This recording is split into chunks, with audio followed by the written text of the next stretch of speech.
Hello again, friends. Title: Is my marriage over after my husband asked for a paternity test? I'm feeling really upset and confused right now. I'm a 52-year-old woman who has been married to my husband for 24 years. We've been together for a total of 30 years, and while it's not always been perfect, we've shared a lot of great moments together. We've traveled, raised our wonderful son, and built a life that, until recently, felt stable and happy. Like any couple, we've had our ups and downs, but we've always managed to come through them together. That's why this current situation is so shocking and painful for me. Yesterday, something unexpected happened that turned my world upside down. It started as a typical evening at home. Our 17-year-old son, who has recently taken up an interest in building his own gaming PC, asked for help. Being the tech-savvy one in the family, I offered to assist him with some troubleshooting. My husband was sitting nearby, and I thought he was just enjoying his downtime, but he suddenly got annoyed, saying that we were disturbing his relaxation time. He stormed off to another room, leaving me and our son puzzled. At that moment, I thought he was just having a bad day and decided to let it go. Later that evening, after our son had gone to bed, my husband approached me with a look of seriousness that I hadn't seen in a long time. He told me he had something important to discuss. I could tell from his expression that it was something significant, but I never expected what came next. He revealed a story about his past that he had never shared with me before. Apparently, in a previous relationship before we met, his partner had a miscarriage. During the investigation that followed, it was revealed that he was infertile. The doctors had told him he couldn't father children, which led to suspicions that his partner had been unfaithful. This revelation hit me like a ton of bricks. For over 3 decades, we had lived our lives together, raised our son, and faced life's challenges side by side. Now, he was questioning the very foundation of our family. He accused me of cheating and demanded a DNA test to prove that our son wasn't his. I was completely blindsided by this accusation. We had been together for 12 years before I conceived, and I always thought any fertility issues were on my side. I had never cheated on him, not once in all those years. I was devastated and told him that this accusation meant our marriage was over. I couldn't believe he would think I had been unfaithful and deceive him about something so important. He said he knew I would react this way, accusing me of being a liar. I feel heartbroken, and I don't know what to do. His ex is a lovely woman, and we're friends on Facebook. I'm planning to message her tomorrow to see what she has to say. Some people have suggested this could be a sign of a mental health issue, and that's worth investigating. He never told me about getting his fertility checked, so I assumed the fertility problems were mine since we took so long to conceive.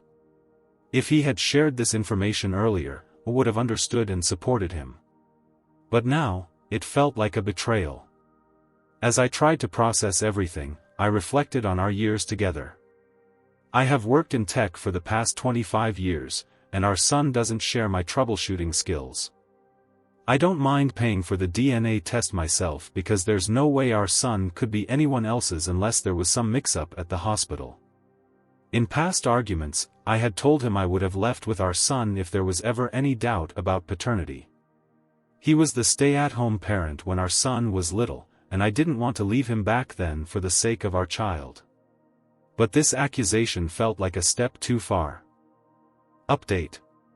It's been a few days since my husband's shocking demand for a paternity test, and things have only become more complicated. I reached out to his ex, hoping she might provide some insight into his claims. She's a lovely woman, and she confirmed that nothing about his infertility story was true. She lives 5,000 miles away, so she has no reason to lie to me. She also suggested, like some of you did, that he might be experiencing a mental health crisis. There's only one clinic in our area that does paternity tests, so I told my husband about it. Our son is okay with taking the test, but my husband hasn't taken any steps to make it happen. I'm tempted to order a test online and get it over with. In the meantime, I've tried to give him some space, hoping it might help. I promised, in sickness and in health, but he refuses to see a doctor, making it hard to address any potential issues. Last night, he got angry again over something small while making dinner and started yelling at me to shut up. I calmly pointed out that I don't speak to him like that, and he locked himself in the guest room, not speaking to me this morning. This behavior seems to indicate a possible mental health crisis. I'm trying to stay calm and not let his behavior get to me, but I'm really unsure of what to do next. I suggested therapy or medical evaluation, but he accused me of trying to blame him. I even proposed that we both go for therapy, but he refused. It's tough because we don't have family nearby, we live far from our home country, and he doesn't have friends here. He doesn't work, and I'm left to manage everything on my own, including caring for a feral cat colony. My husband has never been violent, but I won't stick around if that ever changes. If his accusations continue, I'll have to get the DNA test done, though it breaks my heart. It took us years to have our son, and they were best friends when he was little. My husband was a stay-at-home parent and very involved, but things changed as our son grew older. Teenagers can be challenging, and my husband hasn't always been the most understanding father. He can be judgmental and hurtful at times, but I never thought he would take it this far. I know that parental uncertainty is something that can weigh heavily, and I understand how he must feel if he truly believes he's not our son's father. But why wait 17 years to voice this suspicion? If he had told me sooner, maybe we could have addressed it. Now it feels like he's using this as an excuse for something else, possibly even as an out from our marriage. I'll keep my wits about me, support my son through this, and figure out the best way forward. If it turns out he genuinely has doubts, I'll handle it, but if this is about something deeper, we'll need to get to the root of it. My main focus is ensuring my son's well-being and protecting him from this chaos. For now, I'm taking things one day at a time and trying to keep my wits about me. I'm hopeful that the DNA test will provide the answers we need and help us move forward, whatever that may look like. Thank you all for your support and advice.